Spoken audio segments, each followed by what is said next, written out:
afternoon. My name is Ginger Jin. I'm currently professor of economics at the University of Maryland. I'm also a research associate with the U.S. National Bureau of Economic Research. I have been in the academic world for about 18 years, but I was honored to be able to serve as chief economist for the U.S. Federal Trade Commission in 2016 to 2017.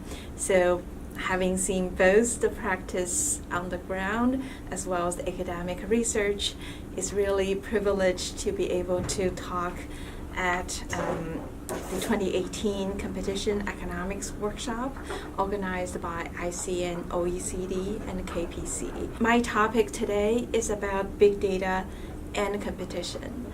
We know big data is a very trendy word, it's a buzzword. Everybody is curious about it, and in this session we try to see what's the role of big data in antitrust competition analysis. So data is definitely coming our way. According to Economist magazine, big data, so-called the digital universe, in other words, every year the data generated by humans on this planet is growing at a stunning speed. It was estimated about 4.4 trillion gigabytes in 2013. It's estimated to grow to 180 trillion gigabytes by 2025. And a lot of companies have started talking about data-driven technologies such as artificial intelligence. So with all this background, there are a lot of natural questions in antitrust about the following four themes. The first one is, does access to big data constitute a barrier to entry in digital markets? The second one is, can incumbents use big data to monopolize the market? The third one is, can firms use algorithm pricing to collude or hurt consumers in other ways? And the last one, and probably a more big picture one, is, do we need new tools to address big data in antitrust analysis? So I went through the literature in academic as well as some historical thinking in antitrust. I would say the bottom line to all four questions are, it depends. It depends on the facts in a particular case. It depends on the evidence we have. It depends on the theory of harm. It also depends on what's the possible remedy we have in mind. However, I want to say that the principles antitrust community has developed in the past 30 years is still applicable to this seemingly different market. I mean, of course, digital markets like other markets, for example, healthcare or airline, those markets would have their own idiosyncratics. And we can point to a lot of different things here. For example, digital markets would involve platforms which typically would have multiple sides with different kind of users. They would have positive network externality with each other, and that introduce some interesting thinking in this market. But in general, the principle we have in antitrust, I would argue, still apply, because we're still concerned that market power would have detrimental impact on consumer welfare and also on total welfare. And the antitrust analysis is fact-based, evidence-based, in order to evaluate competitive behavior in the market, and we want to quantify the potential harm of certain conduct or proposed merger in this market, and the remedies we want to put forward should be solid based in theory and evidence, and hopefully testable in the real field. So all those principles still apply. With that saying, I do want to address some special issues here. The first is, we heard a lot people worry about big data become barrier to entry. And they are worried because big data typically viewed as an input to the production function of digital markets. And that input could become very important, and may not be accessible by potential competitors or existing competitors, which would raise the concern of barrier to entry.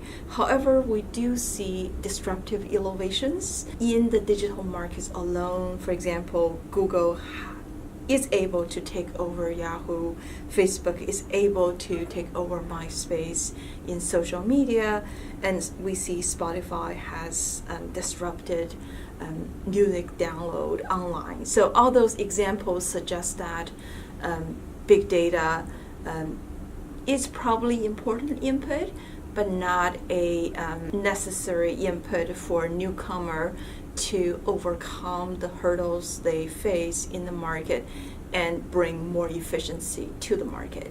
So for example, Google was believed to be a better search engine in the market because they have a better algorithm, even though they do not, or at that time did not have as massive data as Yahoo and other search engines. So in that sense, I think reality has taught us to be humble, not jump to the conclusion that certain significant input like big data would automatically become a barrier to entry.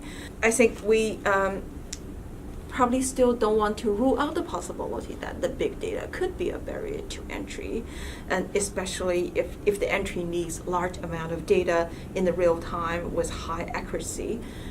Collecting those data could be very costly and need huge amount of cost investment before one can start competing with the existing giant. I think the general point I want to make is that it's probably case dependent. We want to evaluate the facts and evidence and theory in a particular case before we conclude whether big data or other inputs become a barrier to entry.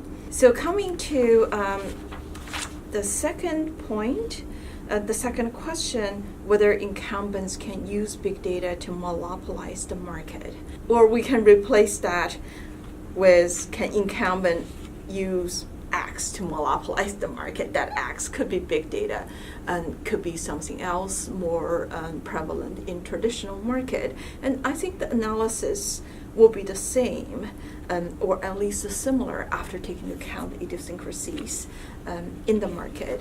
The interesting part is there has been a few cases related to search engines in this particular question, and seems like different agencies tend to reach different conclusions. Of course, they're not exactly on the same case, but given the fact that they focus on similar markets but reach different conclusions, I think that alone probably testified to the principle I said before, that the case idiosyncrasies, the evidence behind each case, the particular consumers in a particular market would matter in the analysis of whether a case would warrant some intervention from antitrust agencies.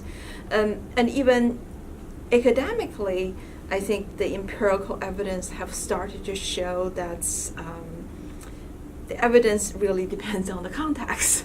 So for example, Professor Leslie Cho has examined the impact of Google Flights and Google Restaurant ratings on consumer clicks. And she shows the results differ dramatically depending on exactly which market are we looking at.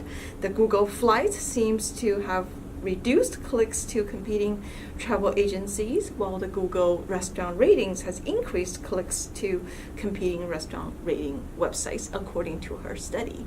Whether the clicks increase or clicks decrease translate into benefits or harm to consumers is still another layer of question that require more detailed analysis. But this fact alone just point to the possibility that just observing similar phenomena does not necessarily mean the same conclusion. I think there has been questions about algorithm pricing, whether algorithm pricing would be facilitated by technology, and whether that's going to increase the antitrust concern on collusion. I think at this point there has been some speculative theory about this. In theory, it's not entirely impossible, but we haven't seen evidence anywhere close to the speculative theory possibility. So on that ground, I would say that this area probably require more research, both academically and non-academically, to really have consistent message between the theory and empirics before the antitrust agencies would want to take certain actions. So in summary, I want to, coming back to this big question, do we need new tools to address big data in antitrust? I see big data as an input in the production function, just as a huge capital, as an input for classical capital-intensive industries, right? The similar question arises whether this kind of input is a barrier to entry, whether certain technology would facilitate collusion. I believe similar principles could be applied to digital markets after we take into account network externality, the easy to access global markets with internet as the play field. I mean, those kind of special things to digital markets and to big data. I think after considering those facts in the industry, the same principles in antitrust could still be applied to digital markets. So another area I have touched in my presentation is this intriguing interaction between consumer protection and antitrust. When I worked at U.S. Federal Trade Commission, the commission has dual missions there. One is protect consumers, and the other is protect competition through antitrust. I would say these two were typically run as separate missions, even inside the same commission.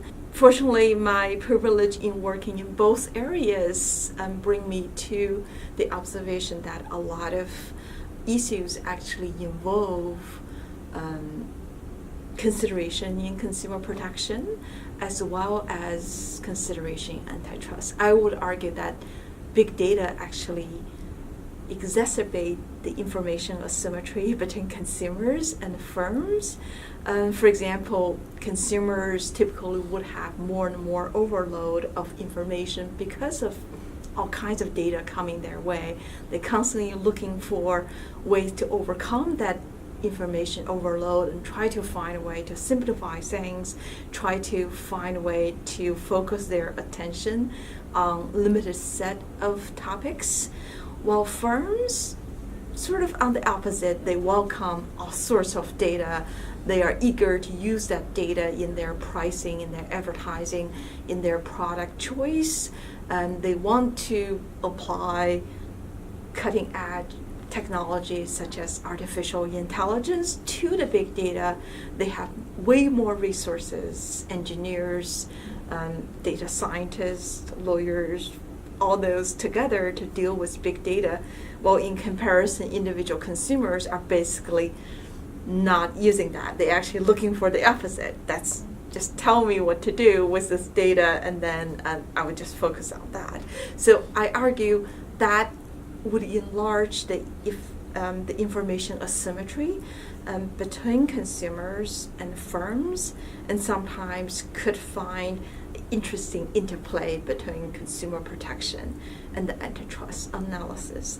So let me give you some example.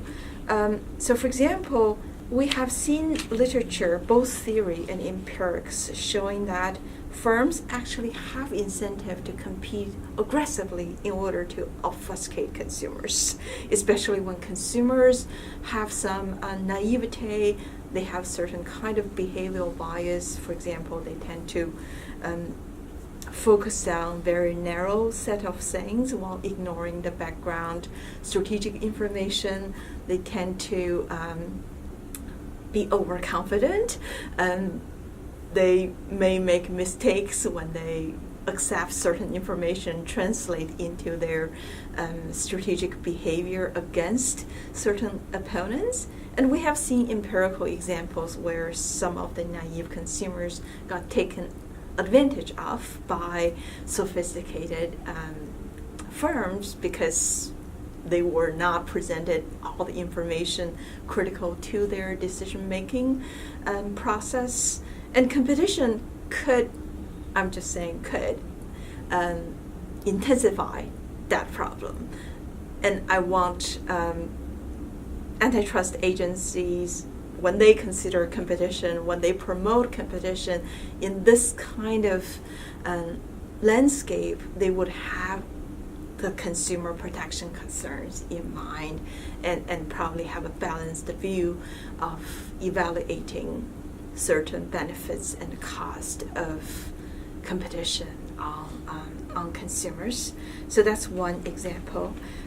Another example is privacy concerns. We have seen a lot of news about data breach, the potential consequence of data breach on identity theft and other arguably harmful way for consumers, and that sort of triggered a lot of policy talks about let's impose certain requirement for firms to keep their data secure, to inform consumers, to not sharing data with anybody else, to delete data as soon as possible after the current transaction.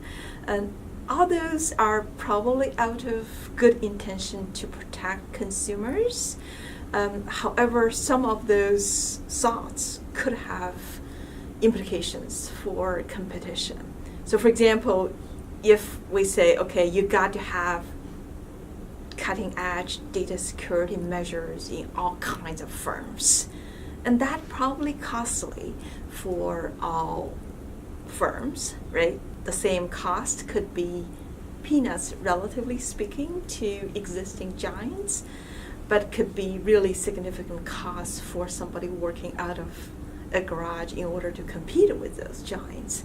How that seemingly equivalent requirement would change the competitive landscape is still an open question, and I would like people who are proposing those kind of data security measures would at least take into account the potential antitrust implication of those consumer protection measures.